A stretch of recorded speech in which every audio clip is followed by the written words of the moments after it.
यहाँ से स्टार्ट करेंगे। मई का इसका हम लोग यहाँ तक देखेंगे। यूपी पीसीएस का टेस्ट यहाँ पर पहला रहेगा फुल लेंथ पेपर, ठीक है। फुल लेंथ पेपर यहाँ पर पहला है और यहाँ पे जो सब्जेक्ट रहेगा, जो यूपी पीसीएस के जो यहाँ पर पूरा टॉपिक रहता है फुल सिलेबस, उस पर यहाँ पर पूरा पेपर ही है, ठीक है। तो हर सब्जेक्ट के यहाँ पर क्वेश्चन आपको देखने को मिलेंगे और 150 क्वेश्चन है। पार्ट 1 पार्ट 2 के साथ हम लोग यहाँ पर इसको कवर करेंगे, ठीक है। आते स्टार्ट करते हैं। कल हम लोग ने यहाँ पर एक पेपर वर्क किया था, जैसे कि फोरामेस का किया, ठीक है। और उसके साथ साथ एक पेपर यहाँ पर और किया, करीब 2 पेपर हम लोग ने यहाँ पर कवर किए थे। तो अभी आप देख सकते हो कल DIS का भी किया था क्वेश्चन, जो फुल टेस्ट यहाँ पर दूसरा है उसका। आते क्वेश्चन नंबर 1 से हम लोग यहाँ पर कवर करते हैं, इसको देखते हैं।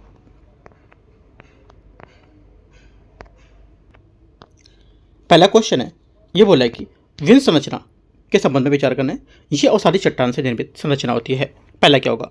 पहला स्टेटमेंट यहाँ से करेक्ट है, ठीक है, क्योंकि विन संरचना भी अवसादी चट्टान से निर्मित है और इसमें कहीं कहीं जीवाश्म के भी प्रमाण देखने को मिलते हैं। सेकेंड बात है, भवन निर्माण पदार्थों के भंडार की दृष्टि से इसका आर्थिक महत्व अधिक है। सेकेंड बात भी करेक्ट है, क्योंकि विन संरचना लाल बलू पत्थर और चूना पत्थर चट्टान से निर्मित एक ऐसी संरचना होती है जिसमें धात्विक खनिज संसाधन इसका अभाव रहता है, न कि प्रचुरता। और भवन निर्माण के लिए पदार्थों के भंडार की दृष्टि से इसका आर्थिक महत्व अधिक होता है। तीसरा, इसमें धात्विक खनिज की प्रचुरता नहीं होती, कमी होती है, ठीक है, अभाव होता है। तो 1 2 सिर्फ करेक्ट है, आंसर ए यहाँ से करेक्ट हो जाएगा। क्वेश्चन नंबर 2 देखते हैं। निम्नलिखित पर बताने कौन से यहाँ पर इसमें सही है। पहली बात है, सर्वप्रथम बलवन द्वारा दिल्ली के चारों कोनों भोजपुर, पटियाली, काम्पिल और जलाली में 4 किलों का निर्माण किया गया था। दूसरे का पहला स्टेटमेंट क्या होगा? दूसरे का पहला स्टेटमेंट यहाँ से करेक्ट है, क्योंकि इल्तुतमिश के शासनकाल में दिल्ली को हजरत ए दिल्ली या प्रतिभाशाली दिल्ली के रूप में जानते थे, ठीक है। और इल्तुतमिश ने दिल्ली एक कुहना को अपनी राजधानी बनाया, जिसे कुब्बा इस्लाम या इस्लाम की शक्ति भी कहा जाता था, ठीक है। सर्वप्रथम बलवन द्वारा दिल्ली के चारों कोनों भोजपुर, पटियाली और कंपिल को जलाली के 4 किलों का निर्माण कराया गया था। सेकेंड बात है, इल्तुतमिश के शासनकाल में इसको दिल्ली के हजरत दिल्ली के रूप में जाना जाने लगा था। बताया मैंने आपको ये बात, है ना, करेक्ट है अभी। तो दोनों बातें सही है, आंसर ठीक। क्वेश्चन 3 है, निम्नलिखित में से चोटियों को उनकी ऊंचाई के क्रम में व्यवस्थित करना है, ठीक है। ऊंचाई के क्रम में देखो, पहले तो आपका आएगा क्या? माउंट एवरेस्ट सबसे पहले, लेकिन यहाँ पर दिया नहीं है। माउंट एवरेस्ट के बाद आती है कंचनजंगा, ठीक है। फिर मकालू, यहाँ पे मकालू दे रखा है तो मकालू हो जाएगा। उसके बाद क्या होगा? उसके बाद आपका हो जाएगा तीसरा, मतलब धौलागिरी। धौलागिरी मकालू नेपाल में 8481 मीटर और धौलागिरी 8172 मीटर नेपाल, राइट। नंगा पर्वत भारत में आएगा। उसके बाद चौथा 8126, 2 3 4 इसका हो गया और हो जाएगा पहला। उसके बाद अन्नपूर्णा। अन्नपूर्णा कितना है?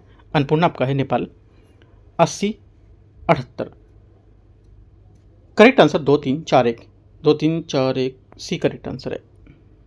आगे क्वेश्चन आते, क्वेश्चन नंबर 4 बोला निम्नलिखित पर विचार करना है। इसमें रजियप ने प्रथम अभियान ग्वालियर पर किला, तदुपरांत रणथंभौर पर हमला किया था। चौथे का पहला स्टेटमेंट यहाँ से क्या होगा? रजिया ने प्रथम अभियान रणथंभौर पर किया था, तदुपरांत ग्वालियर पर हमला किया था, ठीक है। ये बात क्या है? करेक्ट है। दूसरा, रजिया के समय ही राजतंत्र और चालीसा का संघर्ष प्रारंभ हुआ था। सही बात है, क्योंकि दोनों अभियान ये सफल रहे थे और रजिया के समय ही से ही राजतंत्र और चालीसा का संघर्ष प्रारंभ होता था। आगे रजिया ने राजकीय छत्र रखने की शुरुआत की थी, ठीक है। भारतीय परंपरा के अनुसार रजिया ने राजकीय छत्र रखने की शुरुआत की थी, ठीक है। तो रजिया ने वस्त्र त्याग कर पुरुषों का वस्त्र, जो कब्बा है, कुर्ता, कुला, इसको धारण करने लगी। ये बात यहाँ पर गलत होगा, है ना, लेकिन ये बात यहाँ पर दे नहीं रखी है। तो जो बात है यहाँ पर, रजिया ने छत्र रखने की शुरुआत की थी। रजिया समय 1740 का आरंभ हुआ था और इसने ग्वालियर पर रणथंभौर पर हमला किया था। 3 बात है यहाँ पे। चौथी बात अगर एक और देता है, इधर देता है कि रजिया ने महिला वस्त्र त्याग कर पुरुषों के वस्त्र, जिसे कुर्ता है, उसको पगड़ी धारण करने में पर लगी थी। तो ये बात गलत हो जाती, लेकिन यहाँ पर नहीं दे रखा है, तो तीनों बातें करेक्ट हैं। गलत पूछा है, कोई भी नहीं गलत है, डी आंसर है। क्वेश्चन नंबर 5 आते हैं। क्वेश्चन 5 है, निम्नलिखित पर विचार करना है। दक्षिण भारत का पहला तुर्की आक्रमण अलाउद्दीन खिलजी के काल में हुआ था। 5वें का पहला स्टेटमेंट यहाँ से क्या होगा? गलत है, क्योंकि दक्षिण भारत का पहला तुर्की आक्रमण जलालुद्दीन खिलजी के काल में हुआ था, न कि अलाउद्दीन खिलजी। सेकेंड बात है, अलाउद्दीन खिलजी के दक्षिण अभियान का मुख्य उद्देश्य धन की प्राप्ति थी। सेकंड बात क्या होगी? सही बात है, इसका उद्देश्य था क्या? धन की प्राप्ति करना, राइट। और दक्कन का आर्थिक क्षेत्र संपन्न था। वस्तुतः अलाउद्दीन खिलजी के दक्षिण अभियान का मुख्य उद्देश्य धन की प्राप्ति थी, राइट। और अलाउद्दीन का दक्षिण अभियान खिलजी साम्राज्यवाद का अगला चरण था। आगे क्वेश्चन आते हैं, 2 करेक्ट है बी। क्वेश्चन 6, नीचे दिए गए विकथन और कारण है। शीतकाल में एशिया के स्थलीय भाग में उच्च वायुदाब का केंद्र निर्मित हो जाता है। छठे का पहला स्टेटमेंट क्या होगा? छठे का पहला स्टेटमेंट यहाँ से ये करेक्ट है। सेकेंड बात है, एशिया का स्थलीय जो भाग होता है ये महासागरीय भागों की तुलना में अधिक ठंडा होता है। सेकेंड बात भी यहाँ से क्या करेक्ट है? दोनों बातें करेक्ट है, इसकी व्याख्या भी करते हैं, ठीक है। ग्रीष्मकाल के विपरीत शीतकाल में जब सूर्य की सीधी किरणें मकर रेखा पर पड़ती है तो एशिया का स्थलीय भाग सागरों की तुलना में अधिक ठंडा हो जाता है, जिसके कारण स्थल पर वायुदाब उच्च हो जाता है और केंद्र निर्मित हो जाता है तथा दक्षिण हिंद महासागर के क्षेत्र में निम्न वायुदाब का केंद्र विकसित होता है। Answer B. क्वेश्चन 7 है। 7 बोला, निम्नलिखित पर विचार करना है। पूर्वारोपित नदियां स्थलखंड के ढाल का अनुसरण करती हैं। पहला स्टेटमेंट यहाँ से गलत है, क्योंकि पूर्वारोपित नदियां स्थलखंड के ढाल का अनुसरण नहीं करती हैं, राइट। पूर्वारोपित नदियां वे नदियां होती हैं जो अपने मूल मार्ग को बनाए रखती हैं और भले ही नीचे चट्टानों में संरचना भूमि के ढाल को बदलाव करें। सेकेंड बात है, स्वर्णरेखा, सोन, चंबल, बनास आदि पूर्वारोपित नदियां के उदाहरण है। सेकेंड बात गलत है। सेकेंड बात गलत नहीं, सेकेंड बात सही है। क्यों? क्योंकि स्वर्णरेखा, सोन, चंबल, बनास ये क्या है? पूर्वारोपित या अध्यारोपित नदियां हैं, उनके एग्जाम्पल हैं, ठीक है। आंसर केवल 2 करेक्ट है। 7वें का क्या होगा? पूछा क्या है? पूछे कौन सा गलत है, तो केवल एक गलत है, सी। क्वेश्चन 8 है। राज्य स्तरीय दल की मान्यता के शर्तों के संबंध में विचार करना है। विधानसभा चुनाव में कुल वैध मतों का 6% प्राप्त करना और कम से कम 2% सीटें जीतना अनिवार्य होता है। 8वें का पहला स्टेटमेंट यहाँ से क्या होगा? करेक्ट है।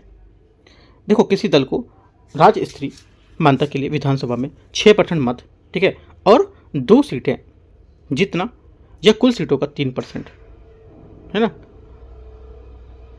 या 3 सीटें जो भी अधिक हो प्राप्त करना। पहली बात करेक्ट है। आगे, इसके अलावा लोकसभा में चुनाव में 25 सीटों में से 1 सीट जीतना एक विकल्प होगा। राज्यसभा की विधानसभा में कुल 3% से 3 सीटें जो भी अधिक हो प्राप्त करना एक शर्त होती है, ठीक है, सही बात है। 2011 में जोड़ी गई नई शर्त के अनुसार चुनाव में कुल वैध मतों का 10% प्राप्त करना होगा। 2011 में जोड़ी गई 8% वैध मतों का होगा, ना कि 10%।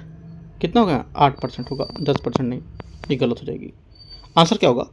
गलत ही पूछा है, कौन सा गलत है? तो केवल तीसरा गलत है।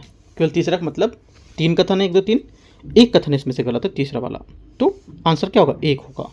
1 का मतलब यहाँ पर 1 नहीं है, कथन की बात कर रहा है, ठीक है। तो एक कथन गलत है, तीसरा नंबर का कथन। क्वेश्चन 9, अनुच्छेद यहाँ पर दे रखा है और यहाँ पर इसके प्रावधान क्या क्या हैं। पहली बात बोला है अनुच्छेद 350 का जो है ये भारतीय संविधान के भाषा संबंधी अनुच्छेद प्राथमिक स्तर पर मातृभाषा में शिक्षा की सुविधा देता है, ठीक है। क्या होगा? ये आपका हो जाएगा ए होना चाहिए, ए का 1 होना चाहिए। यहाँ से देख लेते हैं क्या दे रखा है। और ए का 3 दे रखा है इसमें। ए का 3 कैसे होगा देखते हैं। आर्टिकल 350 का है जो प्राथमिक स्तर पर मातृभाषा शिक्षण, हाँ ठीक है, दे रखा है मातृभाषा, ठीक है, सही है। ए का 3 हो जाएगा। उसके बाद आर्टिकल 350 खा क्या होगा? 350 जो खा हो जाएगा आपका, ये हो जाएगा 2 नंबर में भाषाई अवसरों के लिए विशेष पदाधिकारी। और आर्टिकल 351 जो है ये क्या होगा? 351 आपको हो जाएगा हिंदी भाषा के लिए विकास निर्देश। और 348 सर्वोच्च न्यायालय के जो उच्च न्यायालय उसकी भाषा। करेक्ट आंसर क्या होगा? आंसर यहाँ से इसका बी करेक्ट है। मतलब कहने का A3, B2, C1 और D4 इसका सही स्टेटमेंट है। क्वेश्चन 10, मृदा के संबंध में निम्नलिखित पर विचार करना है। पहली बात है, पहला बोला है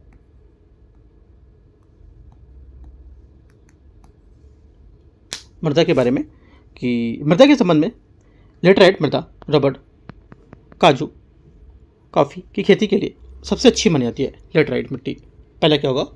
पहला स्टेटमेंट यहाँ से 10वें का पहला स्टेटमेंट यहाँ से क्या होगा? सही है,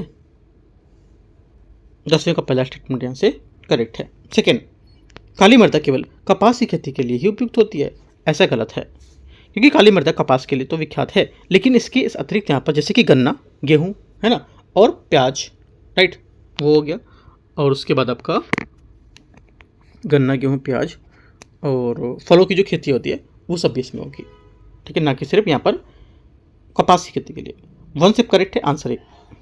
क्वेश्चन 11, निम्नलिखित पर विचार करना है। देखते हैं इसमें सूची में प्रयास और यहाँ पर इसका वर्ष क्या होगा। पहला बोला है त्वरित सिंचाई लाभ कार्यक्रम, ये क्या होगा? 1996 1997 आरंभ किया गया था। उसके बाद कमान क्षेत्र विकास कार्यक्रम, ये 1974-75। उसके बाद जल गुणवत्ता मूल्यांकन अधिकरण जो है अधिनियम, ये 2001 में, और हरियाली योजना 2003। करेक्ट आंसर यहाँ से 11वें का भी करेक्ट है। क्वेश्चन 12, सेतु समुद्र परियोजना के बारे में विचार करना है। ये बंगाल की खाड़ी एवं पाक जल संधि के बीच आवाजाही हेतु एक परियोजना होगी। 12वें का पहला स्टेटमेंट यहाँ से क्या है? 12वें का पहला स्टेटमेंट यहाँ से करेक्ट होगा। 12वें का पहला स्टेटमेंट गलत है। 12वें का पहला क्या हो जाएगा? गलत हो जाएगा। क्यों? क्योंकि सेतु समुद्र परियोजना ये बंगाल की खाड़ी और अरब सागर के बीच सीधी आवाजाही हेतु एक परियोजना होगी, ठीक है। मन्नार की खाड़ी और पाक की जल संधि के बीच एक समुद्री मार्ग का निर्माण करता है। पहला गलत हो जाएगा। सेकेंड बात है, इस परियोजना में प्रस्ताव 1860 में भारत में कार्यरत ब्रिटिश कमांडर एडी टेलर ने रखा था। यह बात करेक्ट है, ठीक है। आंसर क्या होगा? केवल 2 करेक्ट है, तो 12वें का D correct answer. Question 13, Varun ग्रह के बारे में विचार करना है। कौन सा तथ्य गलत है या कौन सा तथ्य सही नहीं है? देखो, वरुण क्या है? ये सौरमंडल का सर्वाधिक ठंडा ग्रह है, एकदम करेक्ट है। इसके उपग्रह टाइटन पर उष्णोत्स गीजर का प्रमाण मिलते हैं। इसकी खोज जॉन गॉले ने 1846 में की थी, ये भी बात करेक्ट है। और अगला है, यह आकार में सौरमंडल का तीसरा सबसे बड़ा ग्रह है, ये बात गलत है, ठीक है। ये सौरमंडल का चौथा सबसे बड़ा ग्रह, ना कि तीसरा, और ये सूर्य से दूरी में 8वें स्थान पर है और सर्वाधिक ठंडा भी है। आंसर क्या होगा? गलत पूछा, डी। क्वेश्चन 14, निम्नलिखित पर विचार करना है। डाइमेकस सीरियन नरेस अंतियोकस का राजदूत था जो बिम्बिसार के दरबार में आया था। 14 का पहला स्टेटमेंट यहाँ से क्या होगा? पहला स्टेटमेंट यहाँ से करेक्ट है 14 का, क्योंकि सिकंदर के बाद भारत आने वाले 3 प्रमुख राजदूतों में से मेगस्थनीज, डाइमेकस और डायोनिसियस शामिल था। डाइमेकस सीरिया के राजा अंतियोकस द्वारा भेजा गया था, वह बिम्बिसार द्वारा उसके दरबार में रहा था। सेकेंड बात है, डायोनिसियस मिसनरेस टोलेमी फिलाडेल्फस का राजदूत था। सेकेंड बात भी करेक्ट है। इसके बारे में कुछ स्रोत बिनुसार और कुछ अशोक के दरबार में आने का उल्लेख मिलता है। दोनों बातें यहाँ से क्या होंगी? इसकी करेक्ट है। आंसर क्या है? आंसर हो जाएगा 14 का 1 और 2 सी करेक्ट है। क्वेश्चन 15, परिसीमन आयोग के संबंध में विचार करना है। संवैधानिक प्रावधानों पर विचार करना है। अनुच्छेद 82 के तहत संसद प्रत्येक जनगणना के बाद एक परिसीमन आयोग का गठन करेगी। 15 फर्स्ट स्टेटमेंट यहाँ से करेक्ट, यस, फर्स्ट स्टेटमेंट यहाँ से करेक्ट हो जाएगा इसका। सेकेंड है, अनुच्छेद 170 विधानसभाओं की संरचना से संबंधित है, करेक्ट बात है, जबकि लोकसभा में आरक्षण का प्रावधान आर्टिकल 330 में।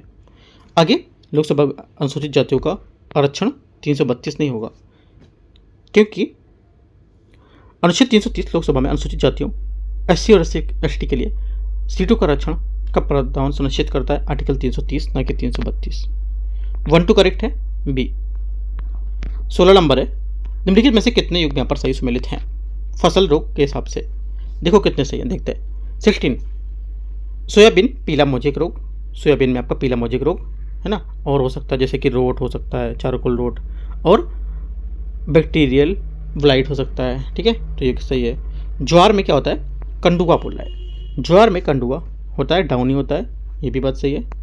गेहूं में रेड रॉड, रेड रॉड यहाँ पर गेहूं में नहीं होता है, रेड रॉड होता है किसमें, गन्ने में, गेहूं में नहीं। गेहूं में क्या होता है फिर, गेहूं में होता है रतुआ या गेगोई, कंडावा रोग, सेहू रोग, है ना, ये सब हो सकते हैं। 1 2 करेक्ट है, 2 बातें। क्वेश्चन 17 निम्नलिखित पर विचार करना है। राज्यसभा सदस्य अपने ही में से किसी को सभापति चुनता है। 17 पहला स्टेटमेंट क्या है, 17 का पहला स्टेटमेंट यहाँ से गलत है, क्योंकि आर्टिकल 89 के अनुसार भारत का उपराष्ट्रपति राज्यसभा का प्रतिनिधि सभापति होता है और राज्यसभा सदस्य अपने में से ही किसी को उपसभापति चुनता है, ना कि सभापति। गलत बात है। उपसभापति अपना त्यागपत्र राष्ट्रपति को संबोधित कर सकता है। सेकेंड बात भी गलत है, क्योंकि सभापति या उपराष्ट्रपति अपना पद छोड़ना चाहता है तो वह राष्ट्रपति को त्यागपत्र देगा, ना कि उपसभापति। ठीक है, यहाँ पे उपसभापति रखना चाहिए, यहाँ पे सभापति रखना चाहिए, दोनों इसने घुमा दिए हैं। आंसर बी करेक्ट है। क्वेश्चन 18 उष्णकटिबंधीय सदाबहार वन से संपन्न में विचार करना है। इसमें पत्ते लगने, झड़ने और फूल फल आने वाले का समय एक समान होता है। 18 का फर्स्ट स्टेटमेंट क्या होगा, पहला स्टेटमेंट 18वें का यहाँ से क्या होगा, इसमें देखो उष्णकटिबंधीय जो सदाबहार वन होते हैं इसमें बोला कि पत्ते लगने, झड़ने और फूल फल आने का समय समान होता है। तो उष्णकटिबंधीय जो सदाबहार वन होते हैं इसमें वनों में फूल पत्ते आने का समय एक समान नहीं होता है। गलत हो जाएगी बात ये। ठीक है, सेकेंड बात है इन वृक्षों की लकड़ियाँ कठोर होती हैं। सेकेंड बात क्या है, इन वृक्षों की लकड़ियाँ कठोर और मूल्यवान होती हैं। सही बात है। इसमें सघनता अधिक होने के कारण गम्यता बहुत अधिक और कठिन होती है। ये भी करेक्ट है, क्योंकि इनका व्यावसायिक महत्व काफ़ी अधिक है, किंतु अत्यधिक सघनता और दुर्गमता के कारण इनका दोहन अपेक्षाकृत कठिन होता है। इनके मुख्य वृक्ष यहाँ पर कौन कौन होते हैं, महोगनी, ठीक है, आपनूस, रोजवुड, सिनकोना, रबर, बांस, ताड़, है ना, ये सब। आंसर क्या है, अभी हम लोग जैसे कि पेड़ लगाते हैं कौन सा, अभी बहुत देखो घरों में क्या लगे होते हैं, रबर के प्लांट लगे होते हैं, ऐसे मोटे मोटे से पत्ते होते हैं उनके ना, ऐसे ऐसे। तो वो क्या होता है, वो उस उष्णकटिबंधीय एरिया में काफ़ी जल्दी से उगते हैं, है ना, क्योंकि वहाँ की उनकी नमी और हवाएं सब चीज़ मिलती रहती है। हम लोग यहाँ पर लगाते हैं तो क्या है, कम से कम 20 से 25 दिन में उसका एक पत्ता निकलता है। वहाँ पे क्या है, हफ्ते के अंदर में एक पत्ते निकल आते होंगे। ठीक है, तो आप ये देख सकते हो, जैसे कि अभी आप उसका देखो, रबर का प्लांट देखो, वो भी रबर के साथ साथ बांस का प्लांट देखो, बम्बू का, वो भी काफ़ी लेट में ग्रो करता है। क्यों, क्योंकि यहाँ की वो नहीं है, उष्णकटिबंधीय क्षेत्र की सदाबहार वनों की है वो। ठीक है, तो क्या होगा, 10 का ये करेक्ट है। गलत पूछा था तो पहला गलत था। 19 भारत में राज्यों को उनके कोयला उत्पादक के घटते क्रम में लगाना है। घटते क्रम में लगाएंगे तो क्या आएगा, आंसर हो जाएगा 19 का घटता क्रम जो हो जाएगा उड़ीसा, छत्तीसगढ़, झारखंड, मध्य प्रदेश, इसका सही आंसर होगा। क्वेश्चन 20 है 20 रक्त परिसंचरण तंत्र के बारे में विचार करना है। धमनियां रुधिर को हृदय से शरीर के विभिन्न अंगों तक ले जाती हैं। 20 फर्स्ट स्टेटमेंट यहाँ से करेक्ट है। सेकेंड, फुफ्फुसी धमनी को छोड़कर अन्य सभी धमनियों में शुद्ध रक्त प्रवाह होता है। सेकेंड बात भी करेक्ट है। ठीक है, और महाधमनी शरीर की सबसे बड़ी धमनी होती है और फुफ्फुसी धमनी दाहिनी ले ऐसे अशुद्ध रक्त को फेफड़ों तक ले जाती है ताकि उसका शुद्धिकरण हो सके। ये भी क्वेश्चन पूछ सकता है क्यों ले जाती है, क्योंकि उसको शुद्धिकरण करने के लिए। ठीक है, 20वें का सी करेक्ट आंसर है दोनों। क्वेश्चन 21 है 21 अभिकथन है कारणार पृथ्वी के पूर्वी की ओर बढ़ने पर प्रत्येक देशांतर पर समय 6 मिनट बढ़ता है। 21 पहला स्टेटमेंट यहाँ से क्या होगा, पहला स्टेटमेंट यहाँ से गलत है, क्योंकि पृथ्वी पश्चिम की ओर पूर्व दिशा की ओर घूमती है, फलता पूर्व की ओर बढ़ने पर प्रत्येक देशांतर 4 मिनट का समय होता है, ना कि 6 मिनट का पड़ेगा। अक्षांश रेखाएं से भिन्न सभी देशांतर रेखाओं की लंबाई समान होती है, ये बात करेक्ट है। ठीक है, और वे स्थान जो ग्रीनविच रेखा से पूर्व में है उनका समय ग्रीनविच समय से आगे होता है, तो जो पश्चिम से है उनका पीछे होगा, ये पॉइंट याद रखना है। इसी तरह पश्चिम में जाने पर प्रत्येक देशांतर 4 मिनट घटता जाता है। करेक्ट आंसर क्या होगा, आंसर यहाँ पर आपका डी करेक्ट है, सिर्फ दूसरा, पहली बात गलत है, तो डी 21 का सही आंसर है। क्वेश्चन 22 आते हैं। 22 बोला उच्च न्यायालय के न्यायाधीशों के स्थानांतरण के संबंध में विचार करने, देखते हैं इसको। पहला है 22 नंबर में अनुच्छेद 222 के तहत राष्ट्रपति न्यायाधीशों का स्थानांतरण कर सकता है। 22वें का पहला स्टेटमेंट क्या होगा, पहला स्टेटमेंट यहाँ से इसका करेक्ट है। स्थानांतरण से पूर्व राष्ट्रपति को भारत के मुख्य न्यायाधीश से परामर्श करना अनिवार्य होगा, ये बात भी करेक्ट हो जाएगी। इसके स्थानांतरण में सीजीआई सहित 7 वरिष्ठतम न्यायाधीशों को कॉलेजियम में शामिल होना, ये बात गलत है। ठीक है, ये बात क्या है, गलत है, क्योंकि जो भारत के मुख्य न्यायाधीश है उसे विचार विमर्श के बाद इसे प्रभावी करता है। और 1998 में राष्ट्रपति के संदर्भ के अनुसार परामर्श सीजीआई और 4 वरिष्ठतम न्यायाधीश को कॉलेजियम में शामिल होना होता है। इसके अलावा जिसे हाईकोर्ट से स्थानांतरण होना है, जहाँ पर होता है उसे मुख्य न्यायाधीश के वहाँ पर परामर्श किया जाता है। तो यहाँ पर 7 वरिष्ठतम नहीं होगा, 4। ठीक है, आंसर क्या होगा? आंसर आपका बी पर करेक्ट है, 1 और 2। 23 नंबर है, निम्नलिखित पर विचार करना है। प्रति चक्रवातों की अपेक्षा अधिक विस्तृत होता है। 23 फर्स्ट स्टेटमेंट यहाँ से करेक्ट है। प्रति चक्रवातों की अपेक्षा अधिक विस्तृत होता है और प्रति चक्रवात में केंद्र में हवाएं ऊपर से नीचे की ओर उतरती हैं, जिससे मौसम साफ रहता है और इसी कारण प्रति चक्रवातों का मौसम रहित घटना कहते हैं, या प्रति चक्रवातों को मौसम रहित परिघटना कहते हैं। ठीक है, सेकेंड बात है, प्रति चक्रवात में केंद्र हवाएं ऊपर से नीचे उतरती हैं, जिससे मौसम साफ नहीं रहता है। गलत है, मौसम साफ रहता है जिससे, है ना। और इनकी दिशा हमेशा क्या होती है? उत्तर दक्षिण होती है, इसलिए इसे देशांतरी वातागर भी कहते हैं। ठीक है, याद रखना है, इन्हें देशांतरी आपसे बोलेगा प्रति चक्रवात को देशांतरी वातागर क्यों कहते हैं, बताना स्टेटमेंट दे देगा, एक कठिन क्वेश्चन बन जाएगा फिर ये, है ना। क्यों कहते हैं? क्योंकि इसकी दिशा जो होती है उत्तर दक्षिण होने के कारण इसे वातागर देशांतरी वातागर कहते हैं। नोट कर लो पॉइंट, आंसर सी करेक्ट है। गलत पूछा तो दूसरा गलत है। ठीक है, क्वेश्चन नंबर 24, निम्नलिखित में से कितने यहाँ पर सही है? 24 में कितने सही है? आंसर हो जाएगा 6वां संविधान संशोधन अधिनियम 2016।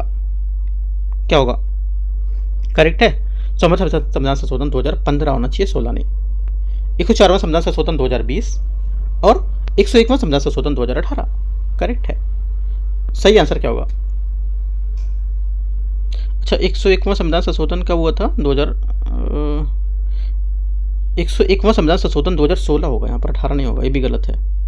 सही कितने? तो केवल एक सही है, दूसरा वाला केवल एक सही है, 24 का आंसर है। 25 नंबर है, भूकंपी तरंगों के बारे में विचार करना है। पी तरंगे ध्वनि तरंगों के समान अणुदैर्घ्य तरंगें होती हैं।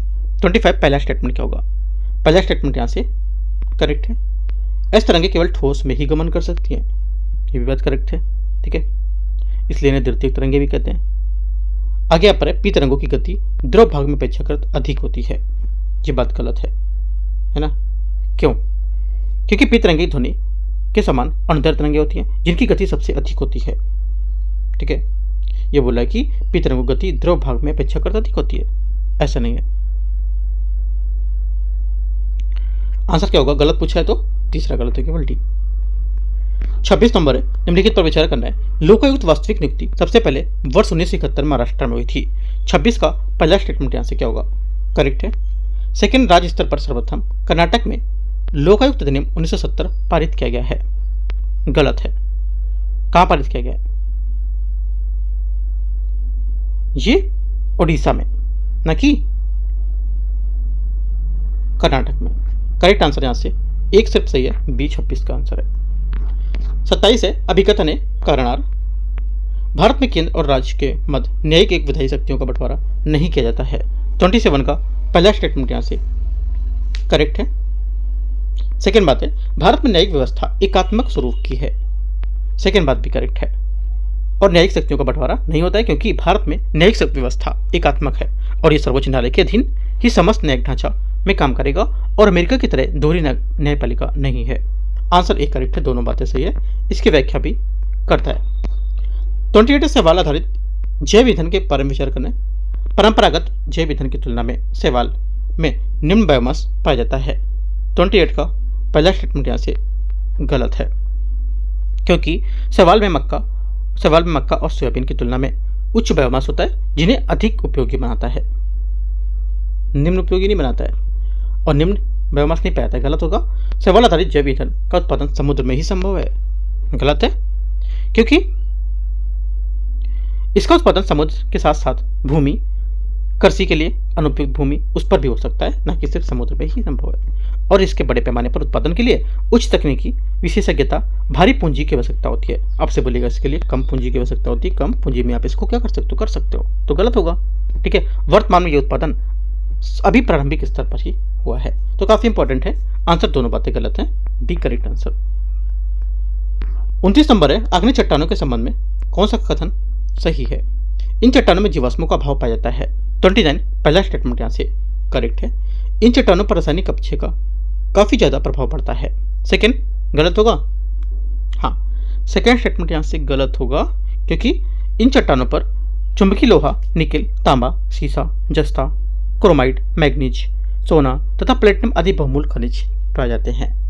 ठीक है, और मैग्मा के निर्माण के समय अपक्षय जीवाश्म के जल जाने से के कारण ही इन चट्टानों का जीवाश्म का अभाव पाया जाता है। जीवाश्म काफी अधिक नहीं पाया जाता है, अभाव होता है। इन चट्टानों में खनिज तेल, प्राकृतिक गैस, कोयले की प्राप्ति क्या होती है? होती है? नहीं होती है। ठीक है, और इन चट्टानों पर रासायनिक अपक्षय का काफी कम प्रभाव पड़ता है। 1 और 3 करेक्ट है, आंसर सी। क्वेश्चन 30 नंबर है, विचार करना है। प्राय सभी न्यायालय अधिकरण नहीं होते हैं। 30 फर्स्ट स्टेटमेंट क्या होगा? देखो 30 का पहला स्टेटमेंट यहाँ से, प्राय सभी न्यायालय अधिकरण होते हैं। ठीक है, क्योंकि उनके पास अधिकरण की शक्तियाँ होती है, लेकिन सभी अधिकरण न्यायालय नहीं होते हैं। स्टेटमेंट ध्यान से पढ़ना है, सभी अधिकरण न्यायालय नहीं होते, लेकिन सभी न्यायालय अधिकरण होते हैं। ठीक है, तो ये गलत हो गया। 44वें संविधान संशोधन का भाग 14 का अधिकरणों की व्यवस्था की गई है। सेकेंड बात गलत है। सेकेंड क्यों गलत है? क्योंकि अधिकरण न्यायाधिकरण की प्रक्रिया अपनाते हैं, जहां पक्षों में तर्कों के आधार पर अधिकार तय किया जाते हैं। 42वें संविधान संशोधन के भाग 14 में अनुच्छेद 323 का और 323 खा के तहत अधिकरण की व्यवस्था की गई है। तो ये बात गलत हो जाएगी, दोनों बातें गलत हैं। 30 का सी कोई सही नहीं है। 31 है, प्रोटीनों के संबंध में विचार करना है, कौन सा कथन गलत है? प्रोटीनों की आवश्यकता वृद्धों में उच्चतर और तरुणों में न्यूनतम होती है। 31 का पहला स्टेटमेंट करेक्ट है। समान क्रियाशील महिला के प्रतिदिन 45 ग्राम प्रोटीन की आवश्यकता होती है, सही बात है। तीसरा है, भारी धातु, लवण और एक्स किरणों की प्रोटीन को विकृत कर सकती है, सही है। चौथा, औरस किरणें प्रोटीन को विकृत कर देती है, ये बात गलत है ना, क्योंकि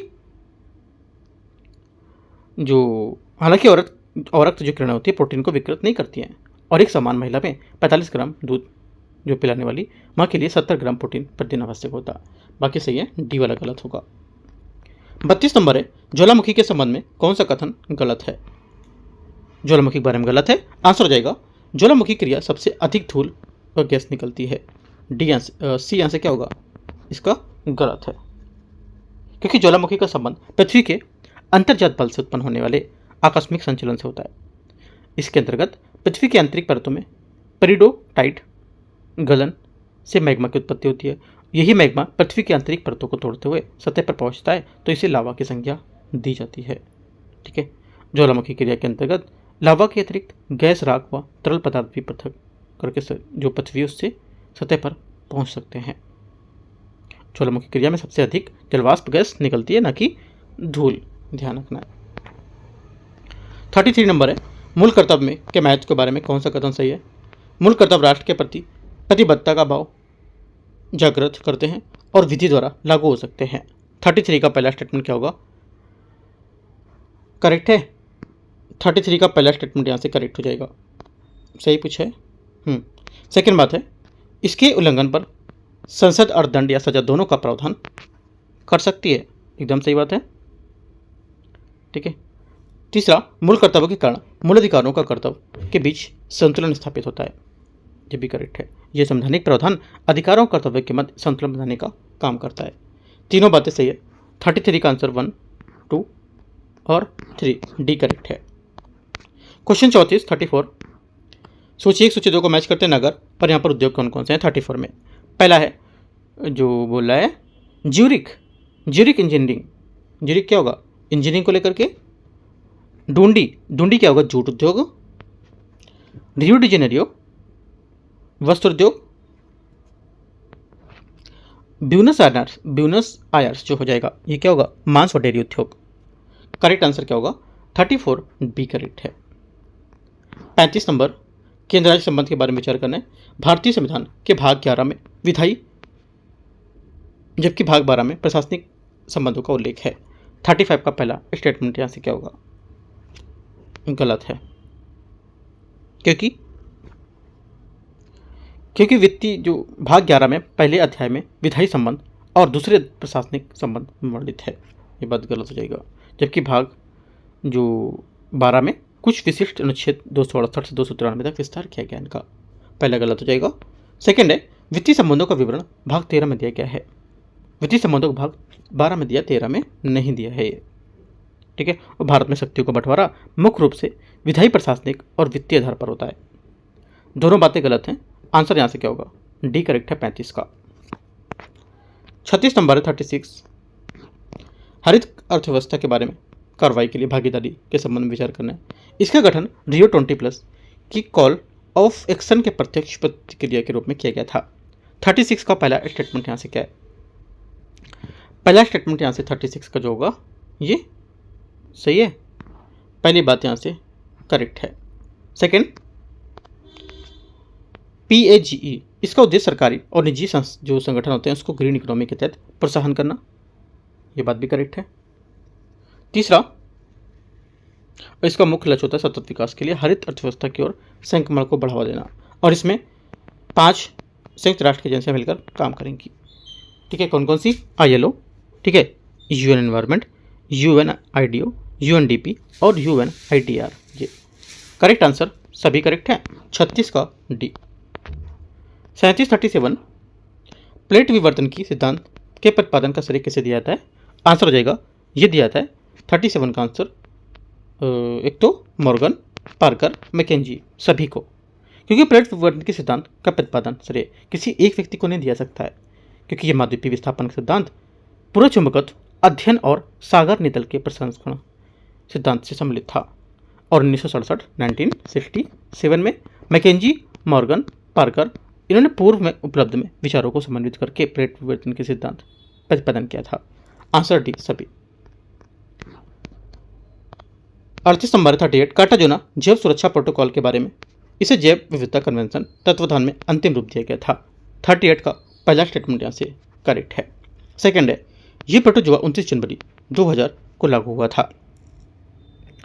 क्योंकि यहाँ पर इसे 29 जनवरी 2000 को क्या किया गया था? अंगीकार किया गया था, जबकि लागू इसे 11 सितंबर 2003 को किया गया था। वर्तमान में 171 देश इसके पक्षकार हैं और जैव विविधता संरक्षण की दिशा में एक महत्वपूर्ण अंतर्राष्ट्रीय समझौता है।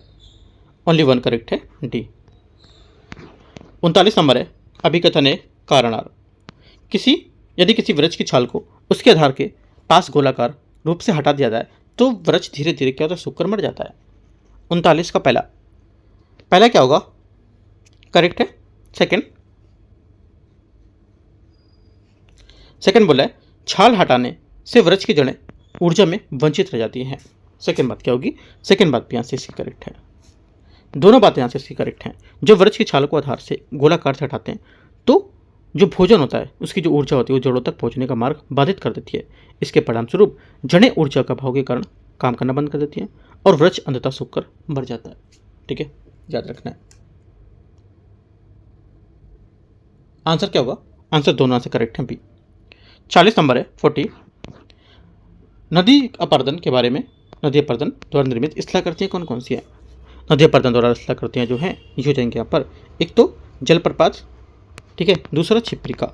डेल्टा इसमें नहीं होगा, ठीक है, डेल्टा इसमें नहीं होगा, क्योंकि जो डेल्टा होता है ये नदी के निक्षेपण द्वारा निर्मित स्थलाकृतियाँ हैं। ये नदी अपर्दन द्वारा, नदी के निक्षेपण द्वारा, यहाँ पर नदी के अपरदन द्वारा पूछ रहा है, लेकिन जो डेल्टा होता है ये नदी के निक्षेपण द्वारा स्थलाकृतियाँ होती हैं, ठीक है। आंसर क्या होगा? 1 2 करेक्ट है सी। 41 नंबर है जैवमंडल आगार के क्षेत्रीय प्रतिमान के संबंध में विचार करना है।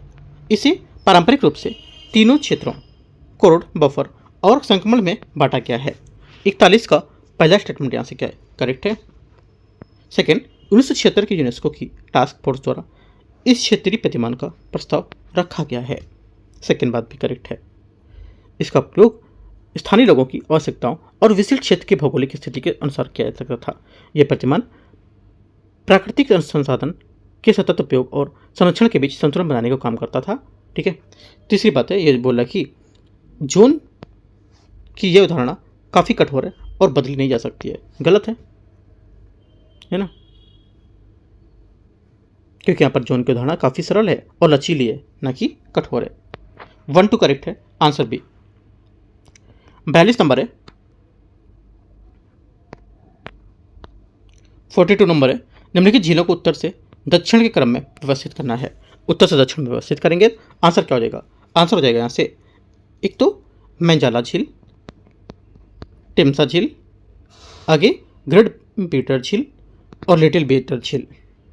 करेक्ट आंसर 42 का ए करेक्ट है यहाँ से।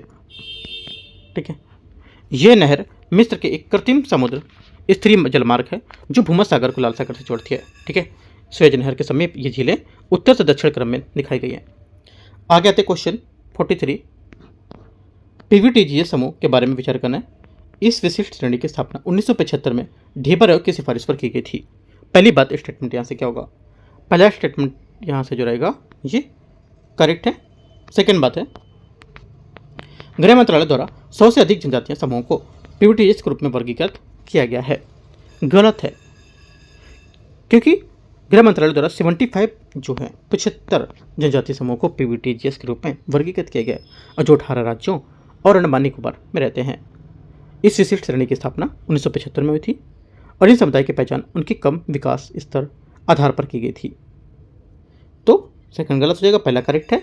आंसर यहाँ से क्या होगा? डी करेक्ट है।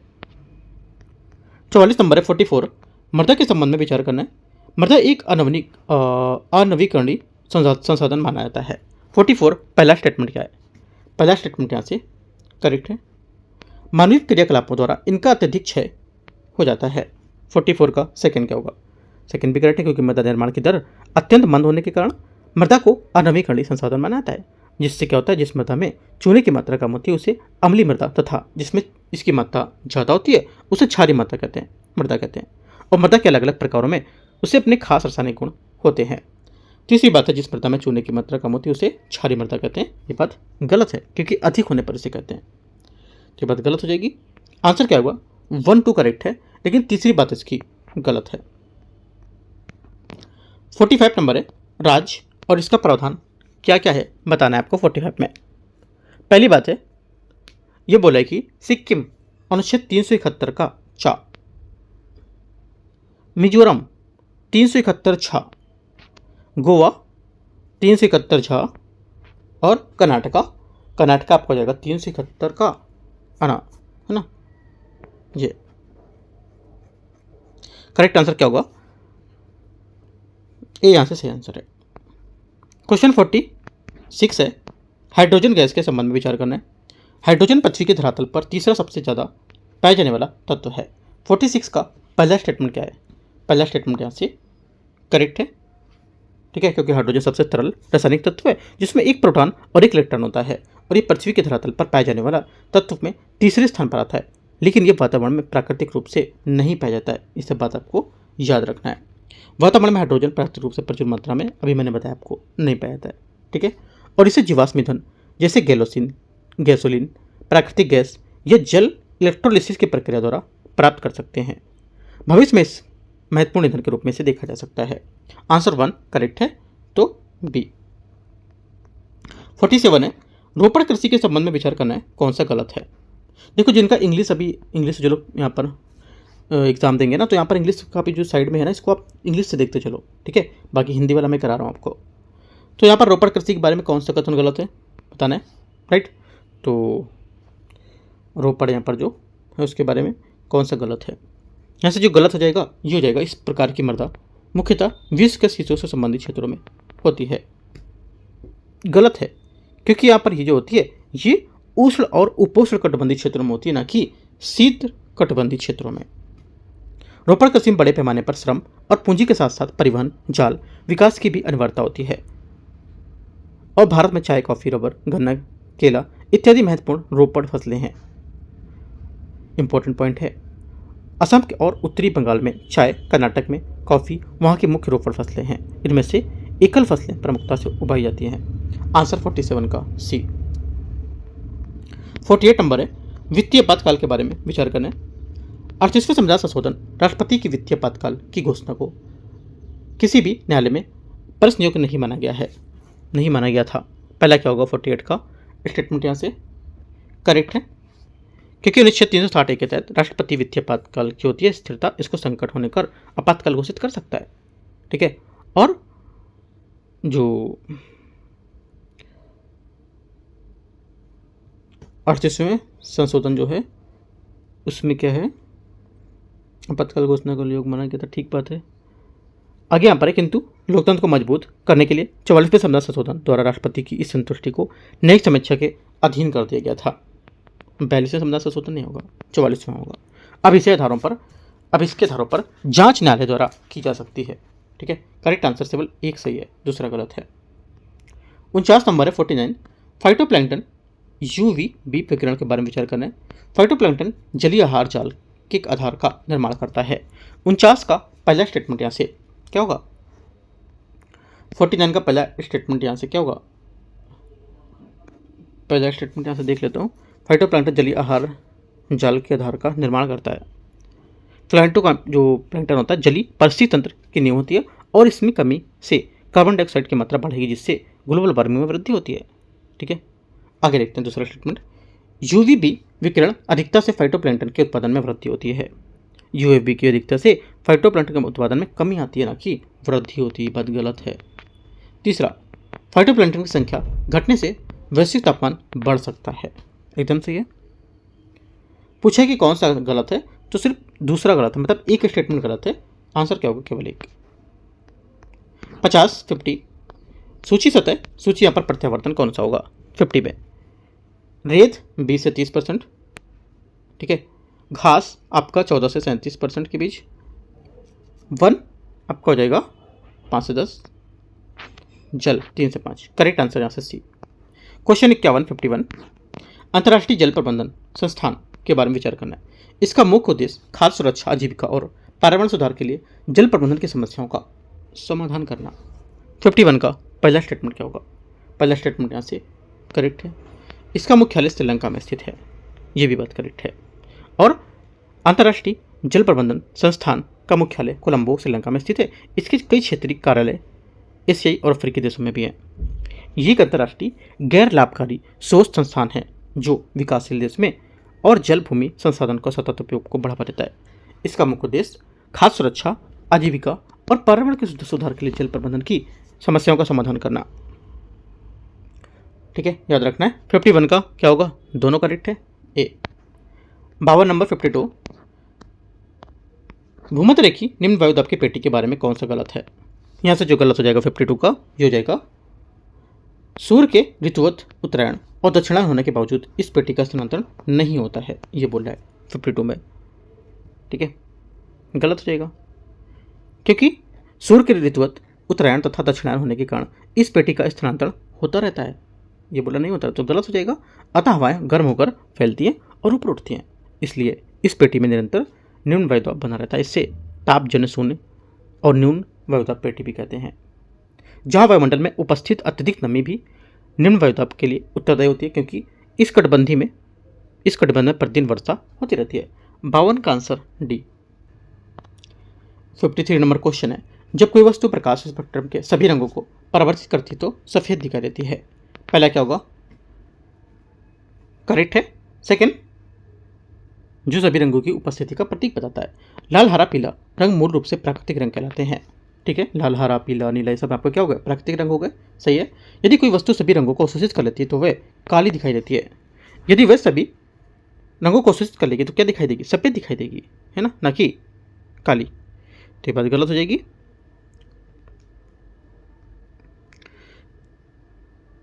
तो वह काली दिखाई देती है जो रंग उपस्थिति को दर्शाता है। देखो यहाँ पर बोला है कि यदि कोई वस्तु सभी रंगों को अवशोषित कर लेता है तो वह काली दिखाता है ना।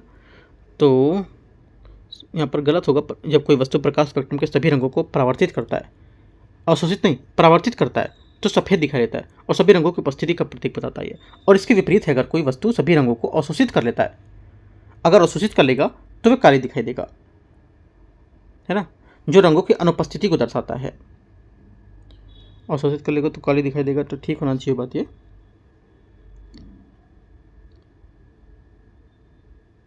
इसके विपरीत यदि कोई वस्तु प्रकाश स्पेक्ट्रम को लेकर के अवशोषित करना, स्टेटमेंट में थोड़ा सा डाउट है इसमें। परावर्तित करेगी तो सफ़ेद दिखाई देगी, और अगर देखो परावर्तित करेगी तो सफ़ेद दिखाई देगी और अवशोषित करेगी तो काली दिखाई देगी। तो इस हिसाब से यहाँ पर तीनों स्टेटमेंट सही है ना, तीनों बातें सही होनी चाहिए, गलत यहाँ पर कोई नहीं है इसमें। आंसर क्या होगा? डी आंसर इसका सही आंसर। एक बार आप क्रॉस चेक कर लेना इसका क्वेश्चन का, ठीक है, कुछ इसमें मिसप्रिंट लग रहा है मुझे। 54 आते हैं क्वेश्चन। 54 है, सूची एक विकथन एक कारणार। ध्रुव से भूमध्य रेखा की ओर जाने पर जैव विविधता में वृद्धि होती है। 54 का पहला स्टेटमेंट क्या होगा? पहला स्टेटमेंट यहाँ से इसका करेक्ट है। सेकंड, निम्न अक्षांशों में प्रजातियों का विकास के लिए परिस्थितियां अधिक अनुकूल होती हैं। यह भी बात करेक्ट है, दोनों बातें यहाँ से एकदम सही है। 55 है, काला कार्बन वैश्विक ताप में योगदान देने वाला एक प्रमुख कारक है। 55 का पहला स्टेटमेंट क्या होगा? 55 फर्स्ट स्टेटमेंट यहाँ से एकदम क्या करेक्ट है। सेकंड, ये कार्बन जीवाश्म ईंधन और बायोमास के अपूर्ण दहन से उत्पन्न होने वाला एक एरोसॉल होता है। सेकंड बात भी करेक्ट हो जाएगा। ये काला कार्बन पार्टिकुलर मैटर का एक गैसीय अवयव होगा, ये बात गलत है। सेकंड तीसरी बात यहाँ से गलत होगी, क्योंकि काला कार्बन जिसे कालिक भी कहता है और पार्टिकुलर मैटर का एक कठोर ठोस अवयव होता है, ना कि गैसीय अवयव है, ये बात गलत हो जाएगा। और ये जीवाश्म ईंधन और जैव ईंधन के अपूर्ण दहन से निकलता है और ये वायुमंडल में ऊष्मा को सोखकर वैश्विक ताप में वृद्धि करता है। 1 2 करेक्ट है, गलत पूछा तो 3 डी। 56 नंबर है 56, वायुमंडल में उपस्थित गैसों अक्रिय गैसों की श्रेणी में सर्वाधिक मात्रा गैस पाई जाती है किसमें? ऑर्गन इसका सही आंसर है। वायुमंडल में उपस्थित अक्रिय गैसों में श्रेणी में ऑर्गन सर्वाधिक मात्रा में पाई जाती है और कुल वायुमंडलीय गैसों का ऑर्गन की मात्रा 0.93% है और ये भारी प्रवृत्ति की गैस है, जिस कारण ये वायुमंडल में निचली परत में पाई जाती है। क्वेश्चन नंबर 57 विचार करना है। चुंबकीय क्षेत्र में गुजरने वाली काल्पनिक रेखाएं चुंबक के बाहर उत्तरी ध्रुव के दक्षिण ध्रुव तक संचारित होती हैं। 57 पहला स्टेटमेंट करेक्ट है। चुंबक के भीतर इन रेखाओं की दिशा दक्षिण ध्रुव से उत्तर ध्रुव की ओर होती है, ये भी बात करेक्ट है, ठीक है, दोनों बातें सही हैं। चुंबकीय क्षेत्र में गुजरने वाली काल्पनिक रेखाएं चुंबक के बाहर उत्तरी ध्रुव से दक्षिण ध्रुव तक संचारित होती है और चुंबक के भीतर इन रेखाओं की दिशा दक्षिण ध्रुव से उत्तर ध्रुव की ओर होती है। अतः चुंबकीय क्षेत्र की रेखाएं एक बंद वक्र होती है, दोनों कथन सही है, सी। 58 नंबर है, भारत की फारसी आक्रमण के संबंध में विचार करना है। भारत पर आक्रमण करने वाले प्रथम सफलता दारा प्रथम को प्राप्त हुई थी। 58 पहला स्टेटमेंट यहाँ से क्या है? करेक्ट है। दारा प्रथम सेनापति स्काई लेक्स ने सिंधु नदी के अरब और मकरन तटों का पता लगाया था। तीसरा, बेहिस्तून और नक्सेरुस्तुन अभिलेख से दारा के भारतीय भूभागों पर अधिकार की पुष्टि होती है, यह भी बात सही है, तीनों बातें करेक्ट हैं। 58 का आंसर डी। 59 नंबर, सूची 1 सूची 2 को मैच करना है। आंदोलन पहल और प्रारंभ वर्ष कौन कौन सा था इसका बताना है आपको। 59 में पहला है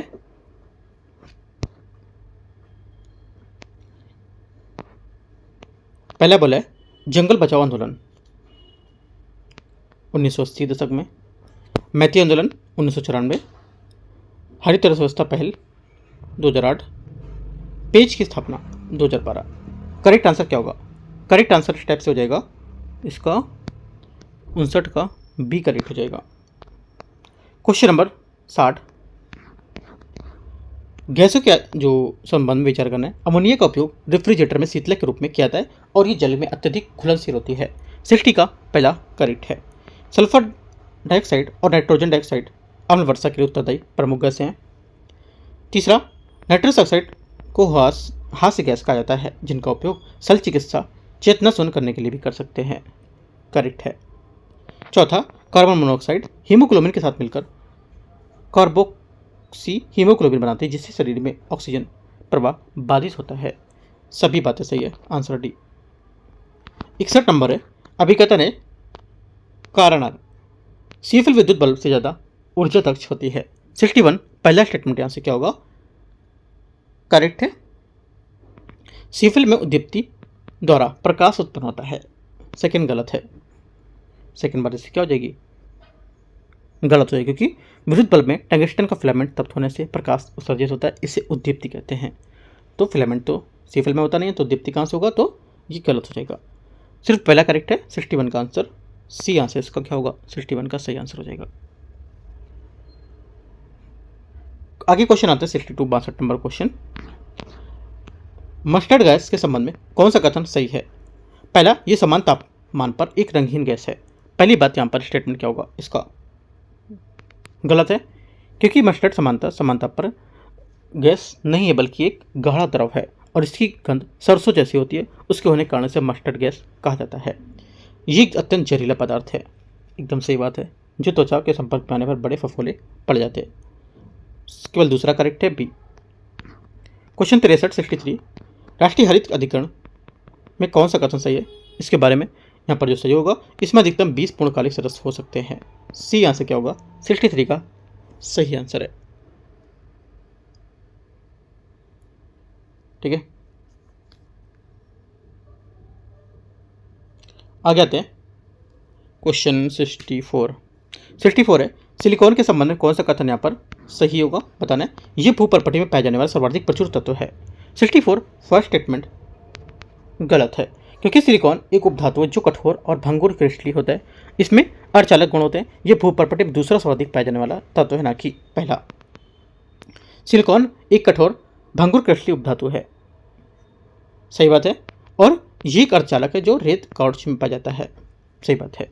आंसर क्या होगा? 2 और 3 करेक्ट है, ये बात सही है। 65 नंबर क्वेश्चन है, इसमें बोला है समूह विलोपन का एकमात्र कारक मानवीय गतिविधि है। पहला क्या होगा? 65 का पहला स्टेटमेंट यहाँ से गलत है, क्योंकि समूह विलोपन अपेक्षाकृत कम समय में बड़ी संख्या में प्रजातियों का विलुप्त होना की घटना बताता है और इसके प्रमुख कारण क्षुद्र ग्रह एस्टेरॉयड होता है, उसका प्रभाव और व्यापक ज्वालामुखी विस्फोट, तीव्र जलवायु परिवर्तन तथा अन्य वैश्विक पर्यावरणिक परिवर्तन हो सकते हैं। सेकंड है नैसर्गिक विलोपन लगातार चलने वाली प्रक्रिया है। ये बात करेक्ट है। नैसर्गिक विलोपन एक धीमी और निरंतर चलने वाली प्रक्रिया जिसे पर्यावरण के अनुकूल न रहने वाली प्रजातियों के समय के साथ साथ समाप्त होती रहती है। सेकंड करेक्ट है। ग्रुप से गलत कौन सा होगा? तो केवल एक।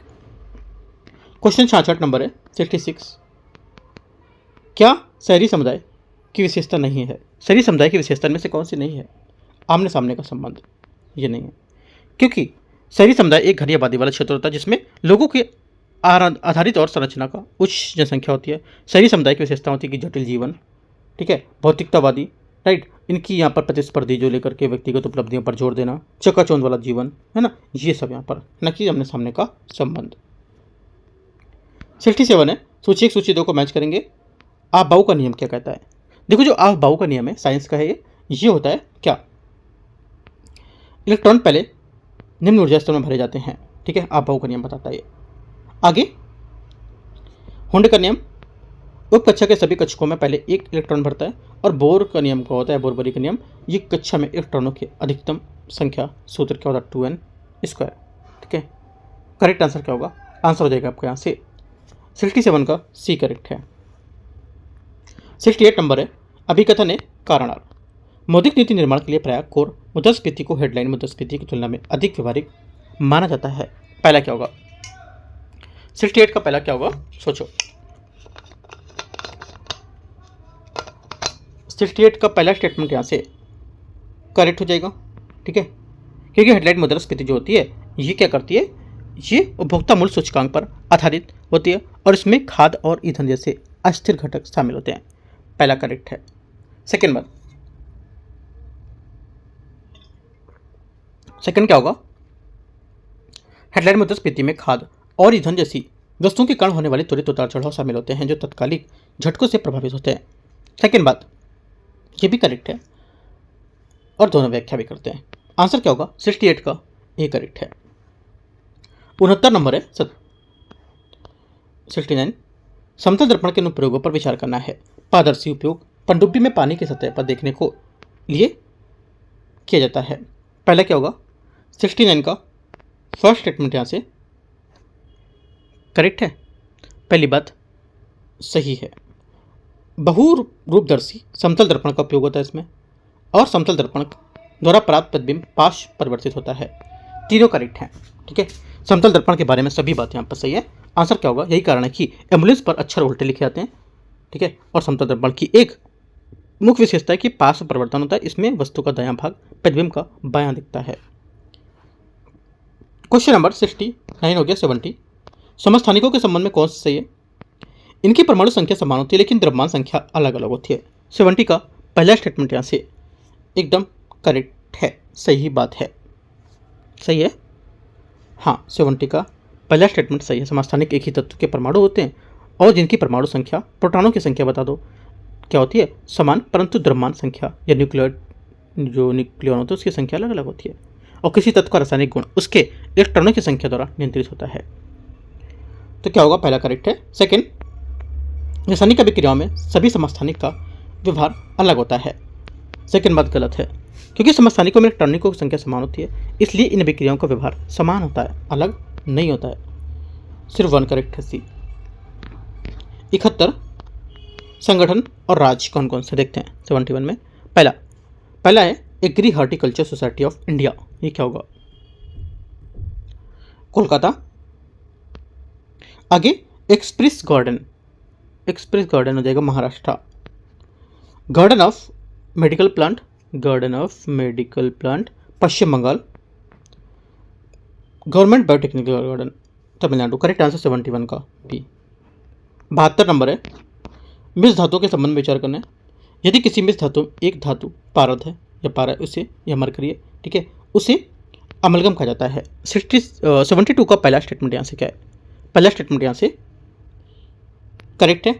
लोहा पारा के साथ मिलकर आसानी से अमलगम बना लेता है, ये बात गलत है, क्योंकि सभी धातुएं अमलगम नहीं बनाती हैं और लोहा पारा के साथ मिलकर नहीं मिलेगा, इसलिए अमलगम का निर्माण नहीं करेगा, तो गलत हो गया।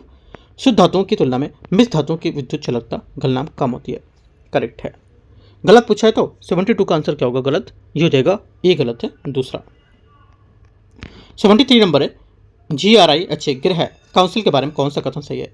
गृह काउंसिल के बारे में जो सही है ये आंसर हो जाएगा, ये टेरी द्वारा भारतीय उपमहाद्वीप के आवासों के लिए स्थापित किया गया था, बी करेक्ट आंसर है, ठीक है। ये भारतीय उपमहाद्वीप में संपोषणी आवास से संबंधित वैज्ञानिकों और प्रशासनिक अंतरक्रिया हेतु एक मंच प्रदान करता है।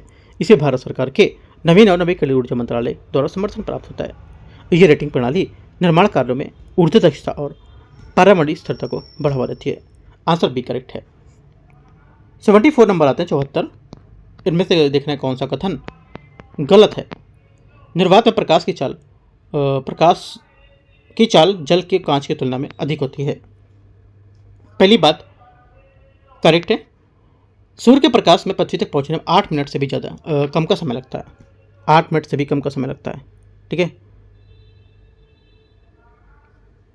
8 मिनट से भी कम का, सॉरी 8 मिनट से ज़्यादा का समय लगता है ना, क्योंकि 8 मिनट 20 सेकंड लगता है, तो 8 मिनट से ज़्यादा हुआ, करेक्ट हो जाएगा।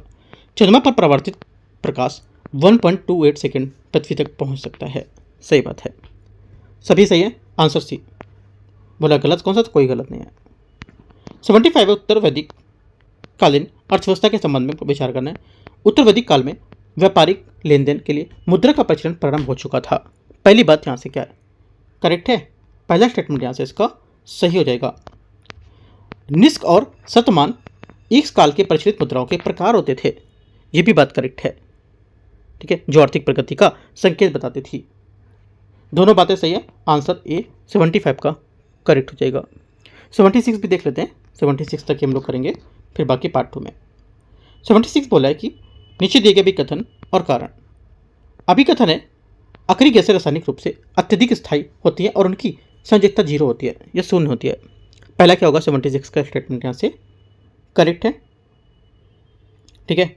सेकेंड, हीलियम को छोड़कर अन्य सभी अक्रिय गैसों की बाह्यतम कक्षा में 8 इलेक्ट्रॉन होते हैं, ये भी बात करेक्ट है, दोनों बातें यहाँ पर क्या 76 की करेक्ट हैं, क्योंकि हीलियम एकमात्र अपवाद है जो केवल 2 इलेक्ट्रॉन के साथ ही स्थायी है, और कथन कारण दोनों यहाँ पर व्याख्या का सही कर रहे हैं, सही आंसर क्या हो गया, 76 का बी करेक्ट है। इस टाइप से हम लोग ने 76 क्वेश्चन कर लिए, ठीक है। 77 से 150 तक हम लोग करेंगे पार्ट 2 में, और ये मेक आईएएस का फुल टेस्ट पहला है, ठीक है। एंड करते हैं, यहाँ पर कुछ डाउट रहेगा नीचे कमेंट में पूछ सकते हो, क्वेश्चन को लेकर अगर कोई डाउट रहता है आपको, ठीक है, तो वो टेलीग्राम पे पूछा करो, ठीक है, तो टेलीग्राम पे कॉन्टैक्ट करो, तो वहाँ से मैं आपको बता दूंगा, राइट। तो एंड करते हैं, और यहाँ पर आज हम लोग फोरम एस का एक पेपर और देखेंगे 25 क्वेश्चन वाला, जो अभी ज्योग्राफी का चल रहा है, सब टॉपिक का उनका भी। तो देखो डेली आपको यहाँ से क्वेश्चन सॉल्व करते रहना, जो टॉपिक आ रहे हैं वो टॉपिक की पूरी लिस्ट बना लो, लिस्ट बना के सॉल्व करते रहो क्वेश्चन, साथ में उसको जाकर डीप में उसी टॉपिक को कवर करो, ठीक है। तो इतनी चीज़ आपको यहाँ से करना है। एंड करते हैं यहाँ से। कुछ डाउट रहेगा पूछना आप कमेंट पे, और टेलीग्राम से जुड़ जाना अपना चैनल पर। यूपीएससी नॉलेज ट्रैक अपना चैनल है, ठीक है, यूकेटी, और एक अपना और चैनल है DUKT, Delhi UPSC knowledge track.